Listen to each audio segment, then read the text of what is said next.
Today, we are going to have a conversation that is a long time coming. For some, it will be uncomfortable. For others, it will be like a breath of fresh air. The recent uprising in America in response to the murders of George Floyd, Breonna Taylor, and Ahmaud Arbery has sparked global protests and corresponding declarations of solidarity from brands and everyday people alike. The question now to these corporations and to white people in general is not only what took you so long, but also how can we, as consumers, trust you now when Black people and people of color have been crying out for justice for generations? While the corporate statements declaring solidarity with Black Lives Matter are welcome, questions remain about how true and sincere the declarations are in actual practice. It's one thing to say Black Lives Matter. It's another to join with the voices in the street that now recognize and declare white supremacy to be the source of systematic injustice. Rather than shrink from it, how willing are brands to take responsibility for perpetuating white supremacy? As the great philosopher Andre 3000 once said, across cultures, darker people suffer most. Why? For generations, America has been the global leader in white supremacy, and the silence of other nations has made them complicit. The challenge in this moment is whether we, as global citizens, are willing and able to lead the fight for justice. The demand for racial justice is 400 years in the making after 400 years of denial. The images you are seeing on your screens are from protests all around the world of people, your consumers, who are fed up with the status quo and are taking to the streets to let you, the perceived establishment, know where they stand. These signs are the purest case study of what your consumers are thinking. It's time for action. The consumer mandate for brand activism and brand accountability has never been more clear. Silence is no longer an option. Be bold, stand on the side of justice. Welcome, everyone. I'm David Kim from the Center for Values, Ethics, and Culture at the Graduate Theological Union in Berkeley, California. I'm your host for today. Let's jump right into it with our first guest, Jabari Paul from Ben & Jerry's. Jabari Paul is a passionate champion for social justice who leads the U.S. activism work on the social mission team at Ben & Jerry's. The Ben & Jerry's brand is legendary for its bold stances on polarizing issues that most brands wouldn't touch with a 10-foot pole. His background in advocacy work and the nonprofit sector inform the authenticity of the social justice initiatives he drives for the brand. Thank you for joining us, Jabari. Thank you for having me. So, Jabari, I just wanted to start. By talking about Ben & Jerry's as a brand leader. I mean, it has been unapologetically in support of equal rights for everyone, has spoken forcefully for racial justice. Can you talk about the specific values, the principles, and practices that Ben & Jerry's has put in place to cultivate a corporate culture so boldly committed to social justice and racial justice? Well, thank you for your question, Dr. David, and it's a pleasure to be on this forum, participating in this forum with you, Attorney Crump, and Mr. Jenkins. At Ben & Jerry's, we believe that corporate statements and corporate giving is not enough. We work to leverage the full arsenal of our business tools, from our marketing capabilities to our shops, to our in-house talents that can curate content for storytelling, to add capacity to our NGO partners and help build their campaigns, especially when it seems that they're at watershed moments and can win with a little added support. And we certainly feel that investing in a way that is deeper than just corporate giving and statements is important, even more so given the backdrop of what's happening right now in our country. We also work to listen to and center the voices of people who are directly impacted by the issues that we care to address. And we're always careful to listen to the voices of our NGO partners who work directly with impacted communities. Lastly, we work to avoid stepping into communities and assuming the role of the white savior, right?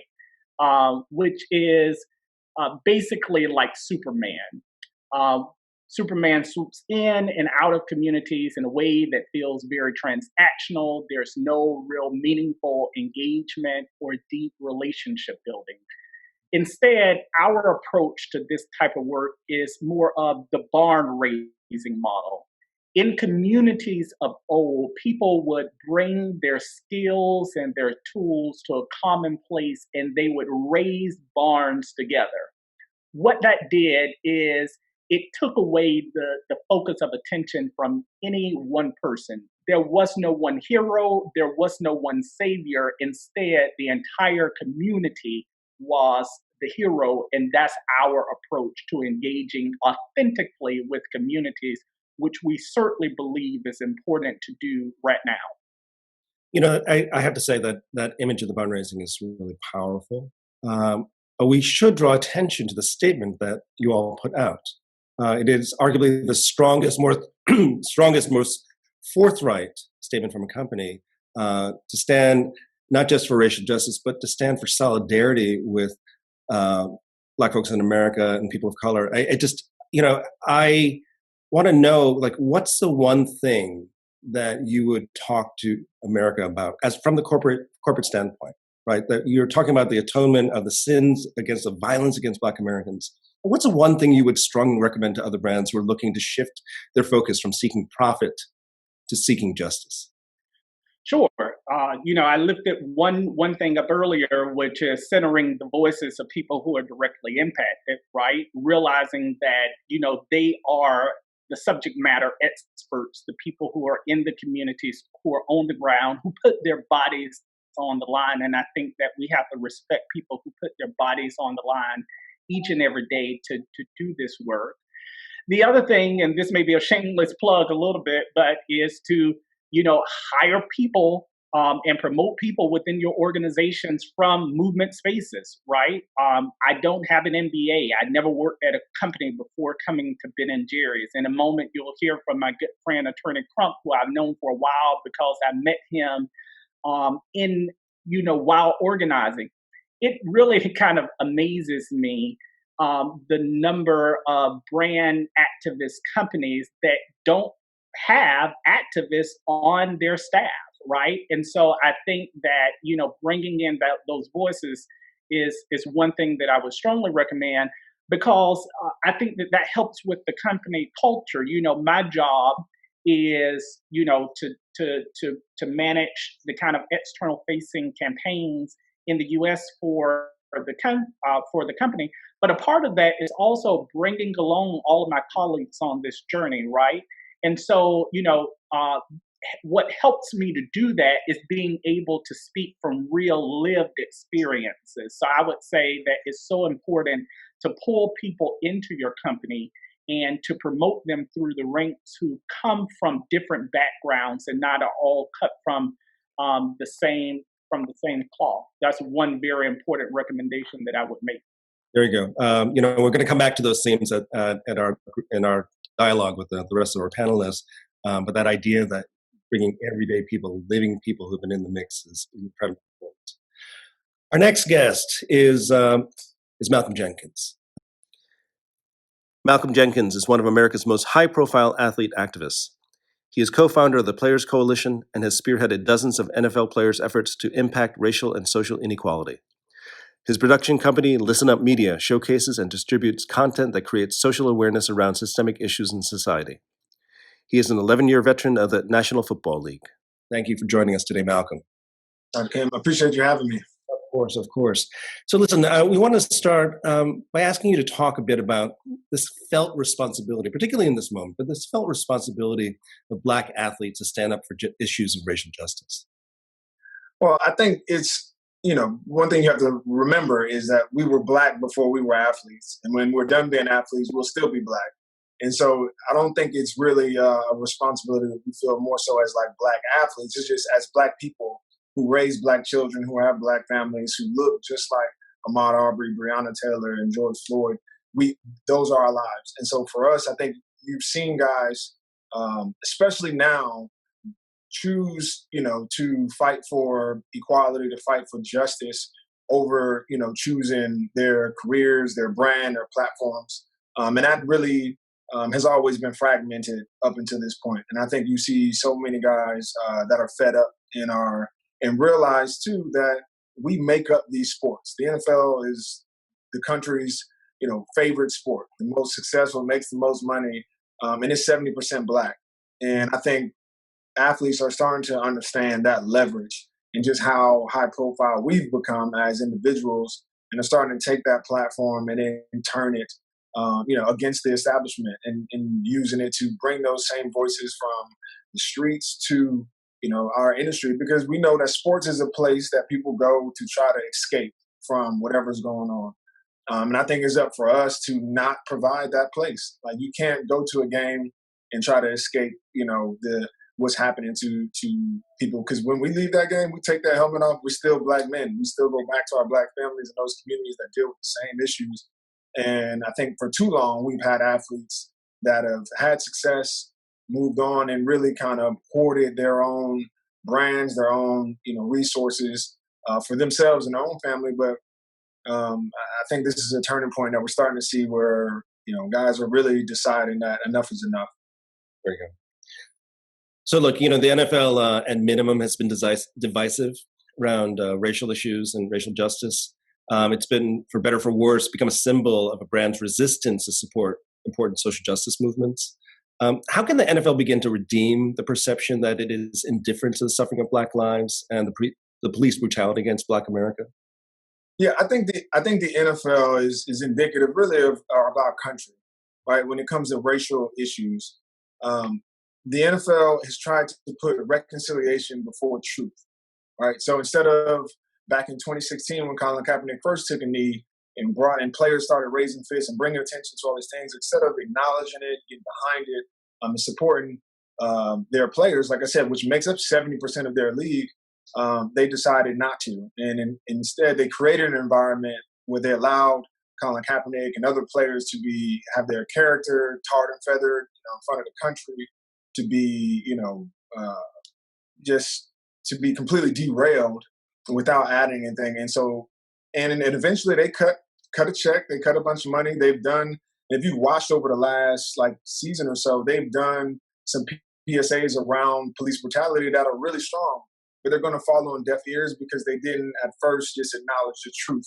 about the situation with Colin Kaepernick, about what was actually happening in Black and brown communities, and how they, can do better. And until they start with that, that's where brands, I think, are messing up at this point, is you try to jump to reconciliation in order to save yourself. So you cut a check, you make a statement, but when people watch you, and if you never really acknowledge the truth, then the same, cycle of events that we have happening just continue to go on, and we don't change anything. Everybody feels better about, not being racist, but they haven't really actually come into the fight to fight against racism or actually change the status quo.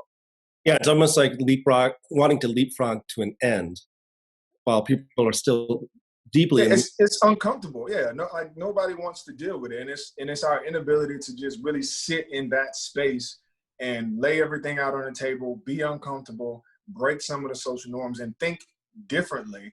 Until we do that, we're going to continue on this cycle where we inch forward a little bit, only to take steps back as soon as something else happens. All right, amazing. So we're going to return to these issues as well at the end. Our next guest is attorney Ben Crump. Ben Crump is a civil rights attorney who has represented the families of Trayvon Martin, Tamir Rice, Nakia Jones, Michael Brown, Ahmaud Arbery, Breonna Taylor, and now George Floyd.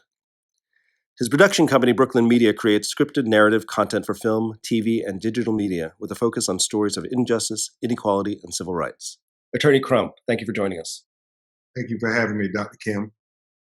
You are one of the most important point people, in this moment around the violence that has afflicted Black America. Can you tell me what does justice look like for the families of George Floyd and Breonna Taylor, Arbery, Rayshard Brooks, and the victims of police brutality? Absolutely. It's quite simple. When you think about your loved ones, imagine your daughter in her apartment, sleep at night, in the sanctity of her dwelling. And then all of a sudden, there's a battering ram that busts open the front door. And there are police officers who don't identify themselves, who don't acknowledge their presence. They're wearing plain clothes. And when your daughter and her boyfriend try to defend their castle, the police shoot 25 to 30 rounds of bullets.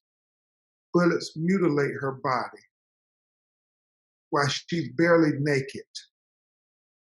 And so whatever you think justice would look like if it were your daughter, then that's the same justice we should expect for Breonna Taylor's mama and her family. Think if you were a parent of a 26-year-old son and he was out jogging and there were a lynch mob who chased him down and literally lynched him in broad daylight. What would justice look like if that was your child?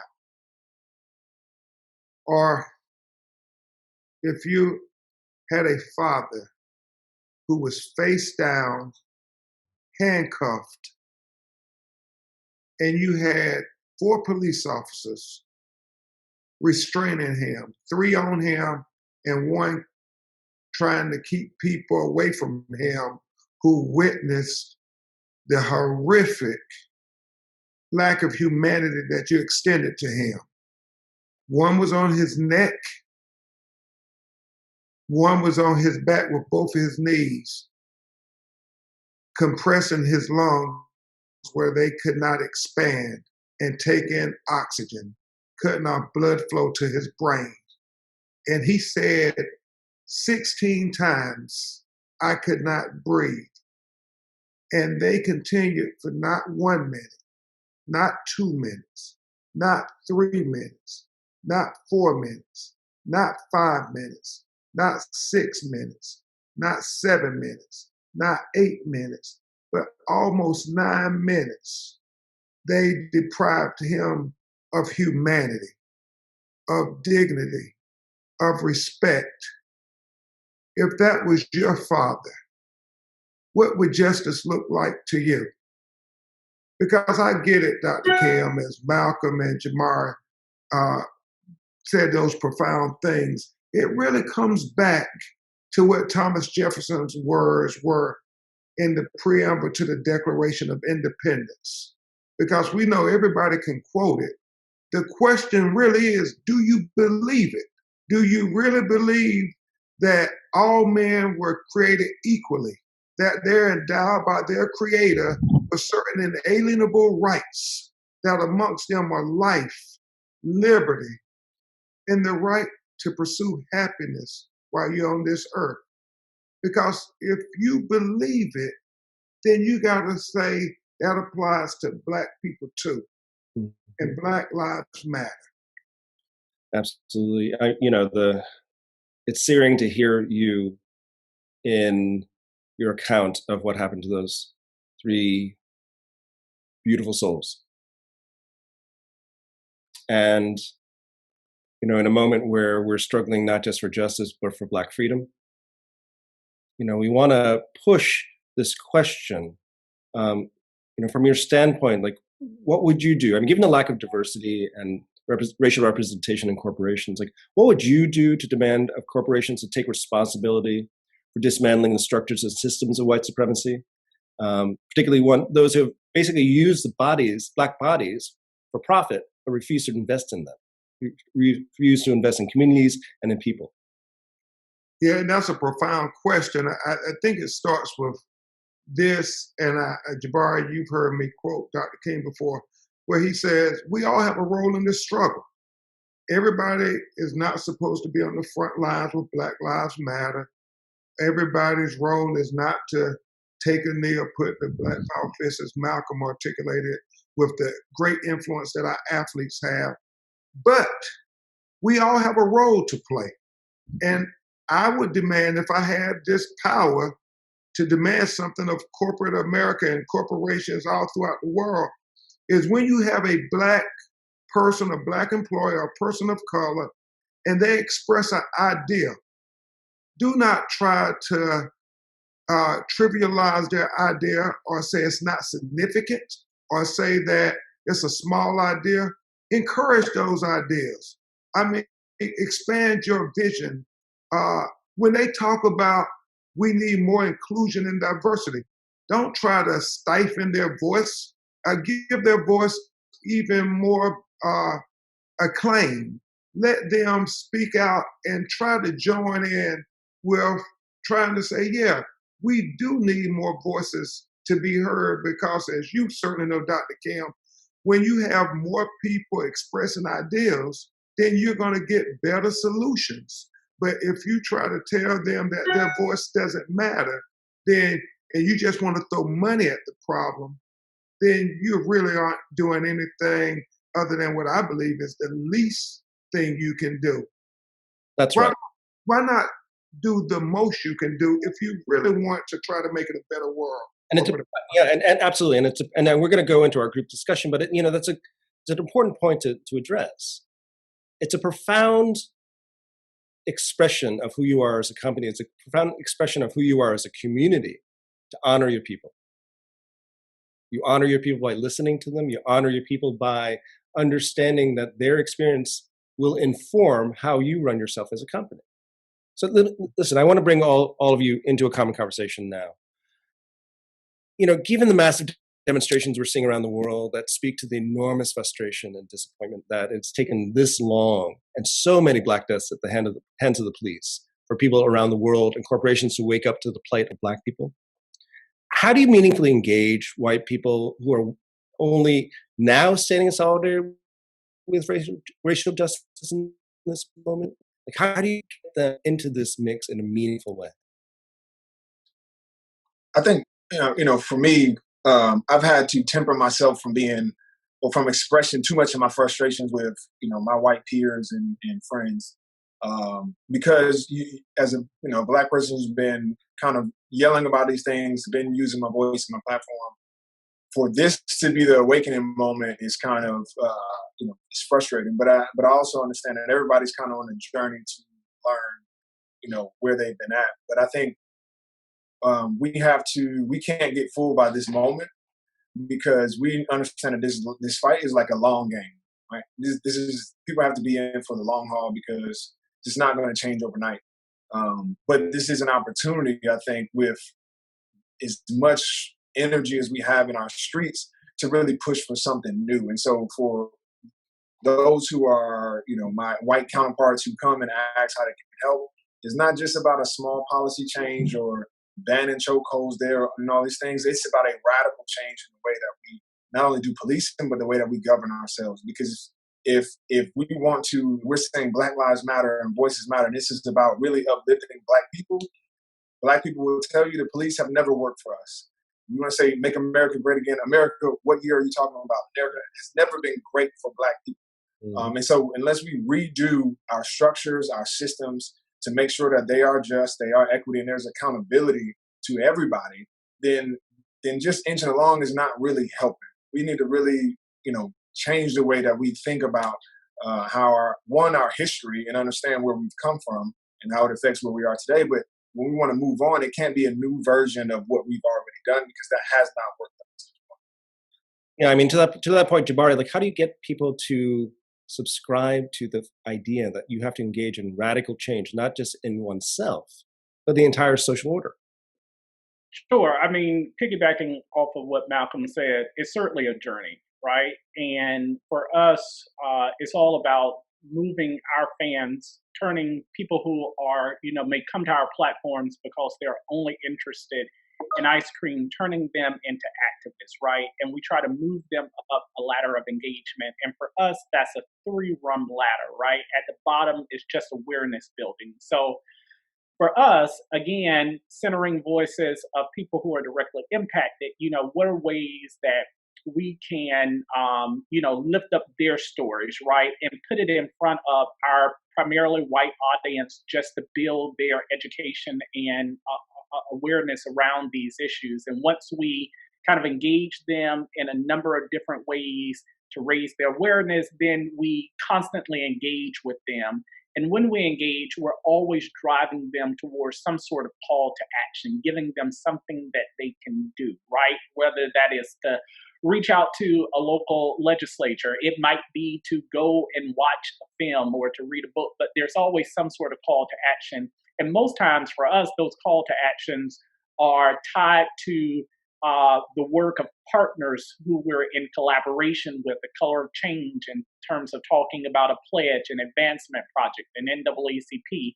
And ultimately, our hope is to convert people who only start off caring about Chunky Monkey into people who really care about, everything that Malcolm and Attorney Crump talked about, and in getting them to see that people are dying, right? And that they do have a role to play in terms of getting involved in doing something, and that they can be a part of the solution. So from awareness to, taking action to ultimately converting them into activists with the groups that we work with.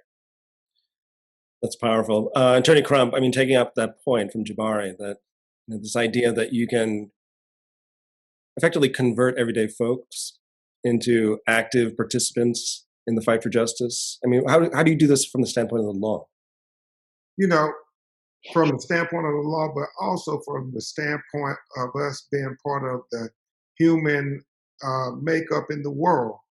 One of the most fascinating things to me about the aftermath and the response of George Floyd was that you had these cities on fire, not literally, but some literally, not just in America, but all across the globe.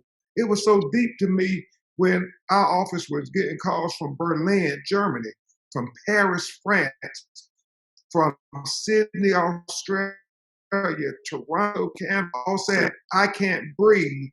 And so what it said to me was simply this, that racism was not just an American problem, but it's a global problem. That colorism was not just an American problem, but it was a global problem. That xenophobia was not just an American problem, but a global problem. And finally, torture. Because I do believe George Floyd was tortured to death. That it's not just an American problem, it is a global problem. And so I don't believe it's a radical idea to make everybody start to say, we have to have laws that address these issues, not just for Black people in America, but Black people in France, because there are a lot of Black people from Northern Africa who have the need of not just police, but the entire legal system on their necks in France, and the same in England, and the same in Germany, and Malcolm, the same in Canada. Same in Brazil. And so this is a moment where if anything good could come out of George Floyd killing, besides getting justice just for the 4 officers or his family, but our global community can be impacted where we have real systematic reform that changes not just the laws, but changes the hearts and minds of people to say that we're better than this. That's right. So, on that note, given our audience here and this call for corporate responsibility and accountability, how do we get these corporations to hold themselves accountable, as Malcolm says, for the long fight for racial justice? How do we get them playing in that fight for racial justice in a way where they're standing alongside, as Jabari said earlier, alongside folks on the street, alongside folks who have been suffering this for centuries? I think with anything, first you got to learn what's going on. I think there has to be a time where people just sit and listen and read a book, watch a documentary, and get educated on what is actually happening. Because I think far, too quick, we have these very fast solutions that everybody wants to jump on because they don't want to be seen as racist. But I just say, start at your own home. If you're a corporation, what does the diversity look like on your people that make decisions in your company? There you go. Where do your CEOs, because most of these corporations have some kind of lobbying arm. They have somebody that usually funds some type of politicians. Where are you using that kind of authority and that kind of power? Those are things that you don't have to outwardly change anything. This is all internal things that make a big difference. You put people in places that can make decisions that can represent those the Black community. That that would be like me trying to create a campaign about women's suffrage and no women are in my leadership committee. Mm-hmm. It doesn't work. And so it's about raising up those Black voices, but also how are you using your power from a legislative standpoint, how you lobby for things that are in your business interest. Are you doing that for the same people that you serve or that work for? Jabari. No, I echo everything that Malcolm just said. I mean, for us, that's been a journey that Ben and Jerry's has been taking for the last couple of years, and it's still a work in progress for us, where we're, working on, from an internal standpoint, diversity, equity, and inclusion.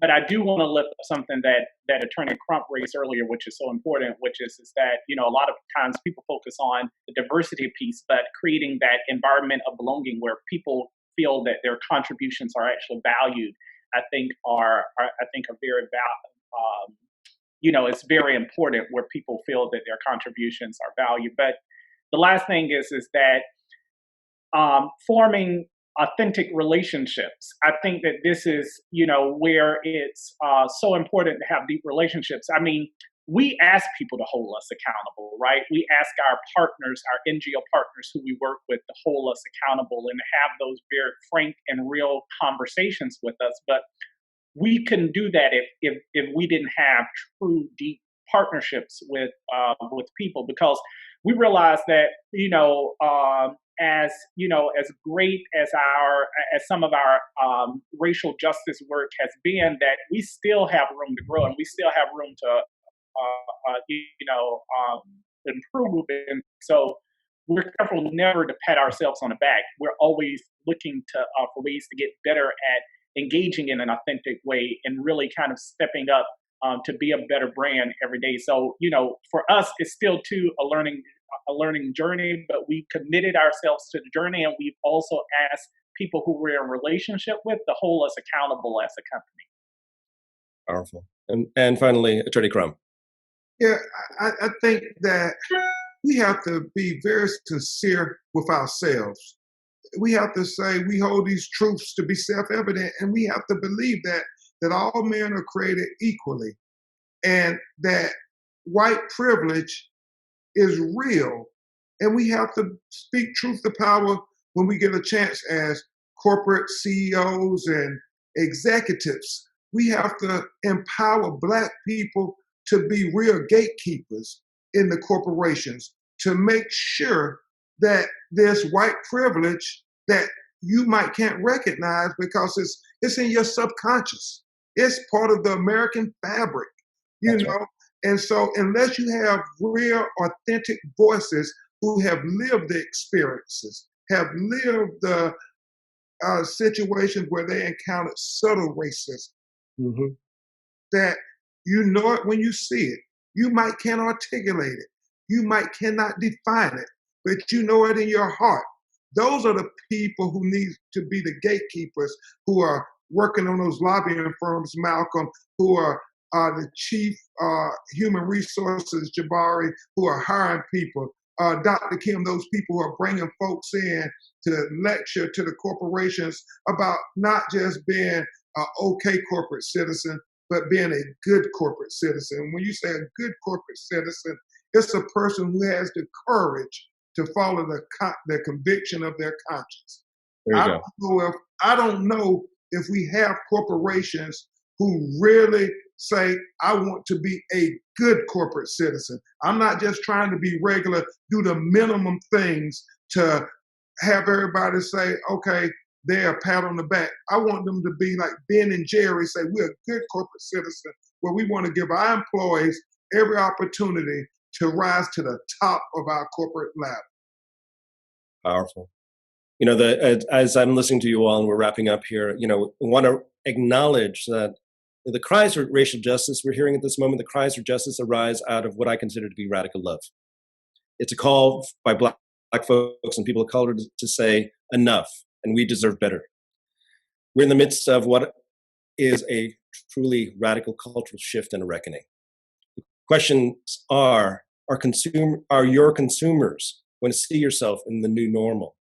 Are they going to see themselves in your hiring, in your practices, in the things that you sell? Are you, as Attorney Crump says, are you going to be not just a good corporate citizen, but a great one in this moment?